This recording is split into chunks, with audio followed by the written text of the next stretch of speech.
Hey, how's it going, guys? Today I'm checking out the Dragon Touch Max10, available for $150 on Amazon. So there's not much around this box here, except that it's running an Octa-Core processor, 3 gigs of RAM, 32 gigs of internal storage, and a 1920 by 1200 IPS display.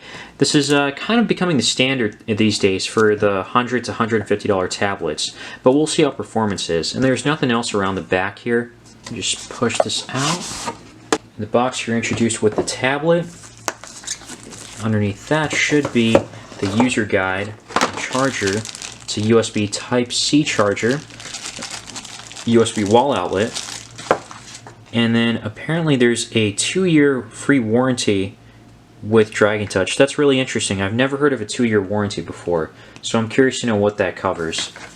Of course, the user manual's here. It's pretty thick. Pardon the noise outside. Someone's mowing the lawn. But anyways, this weighs a little heavier than expected. I'm guessing it might be because it has a really big battery inside. I'll let you know what the milliamp hours is down in the description. But this does weigh 2.3 pounds, and 2.3 pounds is, I don't know, it does feel heavy though, that's for sure. It's a little thicker than some other tablets I've tested, not that much thicker. And the speaker grills are on the bottom here, the right side and left side. On the right side, we got the volume keys, power button. Let me see if I can zoom in on that so you can get a better look. And then the reset button is all the way below. And then on top is where you can get to the micro SD card slot, and the USB Type-C is over there, all the way at the corner. And then this shouldn't be too hard to open here, but it's hard to put back in. So, and then in the middle, you've got the camera along with an LED flash. Nothing else there. Then nothing else on this side. And then on the front is the front-facing camera in the middle. I know I have a plastic wrap on here. I did take it out a little bit. It's a little harder to catch fingerprints, but you could see them.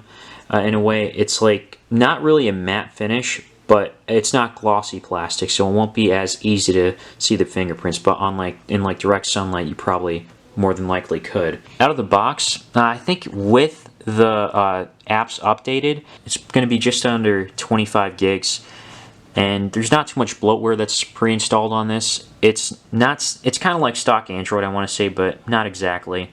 This is what the camera looks like outside. I took a picture or two, and it's still poor at best. It's better than the Vankyo, I believe it was, Vankyo Matrix pad that's around this price that I tested out not too long ago. But yeah, still grainy. I don't like it overall. And this is what the front camera looks like. I guess it's still okay, acceptable. And just taking a quick picture there. You got to keep yourself still, I guess, for a little bit, otherwise it'll come out blurry. Canon zoom lens you can read on there in Canon, EOS. So okay, that's decent. And I think there is just some delay. Actually, it's not as bad as what it was with the other tablets, so that's good. I kind of see it now. Okay, so this is kind of impressive. I'm playing a video at 1080p 60 FPS, and everything is working great on here. Normally with tablets like around this price, there's usually a bit of hiccups or stutter, but this one, I mean, I don't really notice anything. Everything seems to be running relatively smooth at 60 FPS, 1080p. To share my research as to why I'm all in on one stock, and since it's a tech company, I thought I'd talk about it on the channel. So the speakers on the bottom are okay. Obviously nothing crazy, tinny. They do seem like they get loud, but actually in areas where there's a bit of noise, it's definitely harder to hear. So it doesn't really get that loud. The screen is 1920 by 1200, so it's going to look sharp, no problems there. It doesn't get too bright, definitely not enough to use outside in sunlight. So I normally have to keep the brightness around a higher level. During the daytime here, it's pretty much at 95% right now.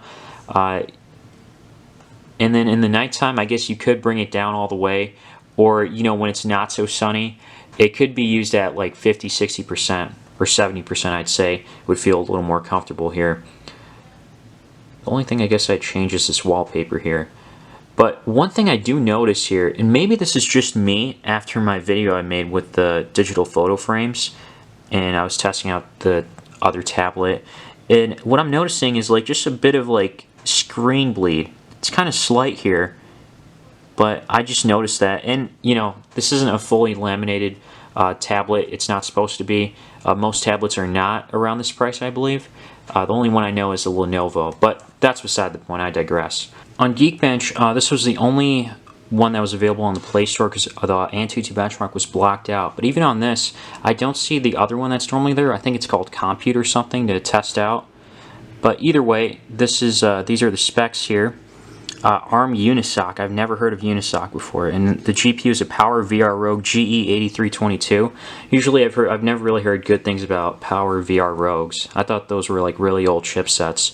I guess we'll take a look at it. But normally the score came around to be like 150 for the single core, and multi-core score was around 800, 820-ish. So if I were to click on one of these, you know, it's just single core, it's not bad. It's not going to beat anything though. I got 100,000 on the Antutu benchmark. It's around 90 to 100K. That's a really high score. I don't know why it's so high. Granted, take this with a grain of salt too, because this is an APK version of Antutu benchmark that I downloaded, so it might be a slightly older one. But yeah, this is the breakdown of everything. The Antutu shows a more specific CPU model, Unisoc SC9863A. Again, I've never heard of this. These always used to run a MediaTek type of processor, but I guess I'm open to new things as long as it's better. Browsing the web and just basic tasks in general seem pretty smooth.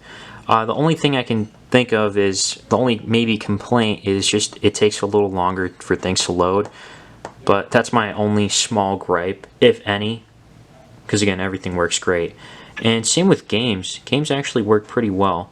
I gotta unlock this and close it. But yeah, games work really well. I'm playing Fruit Ninja on here, and it runs great. I do notice a bit of a slowdown, or just like a kind of a stutter, I want to say. Actually, maybe stutter is not even the right word. But when there's like a lot of fruits and you got to cut them all at once, there's just a slight delay right there. Otherwise, everything else looks buttery smooth here.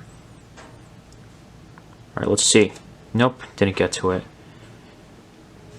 Yeah. Next game I have here is Shadow Legends. Not Raid Shadow Legends, just Shadow Legends. And all the games I play are free.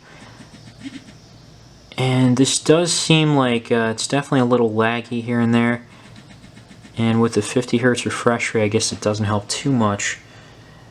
I guess you can say this is playable. Here, let's see. There's definitely frame rate drops here and there. But I want to say this is just barely playable. Besides this game, I did try out a few others. They were more like the arcade style games that you'll see. And those ran perfectly fine, no problems whatsoever.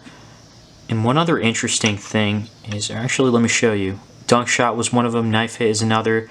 Injustice 2 was not playable, unfortunately, and COD Mobile definitely is. COD Mobile is really meant for the lower end spectrum of specs or devices. So that's going to work fine in most devices in general, so no problems there. Just from my little experience I've had so far, because I've had this for a few days now, I did test this out. I did do a video test, so I just ran a video, and it stayed on for 5 hours and 18 minutes, and it was left at 50%. I did navigate in the first maybe 30 minutes, I want to say, using the tablet around. So if this can last at 50% and it can have 5 hours of on-screen time over 5 hours, that just tells me that, you know, you can get a screen on time of 10 hours max, with I don't know, I guess minimal to moderate usage, 8 to 10 hours I want to say. Realistically, maybe it's more like 6, but this is just a rough estimate I'm getting in my head. Of course, this needs to be tested out more thoroughly, but just based on this is really impressive.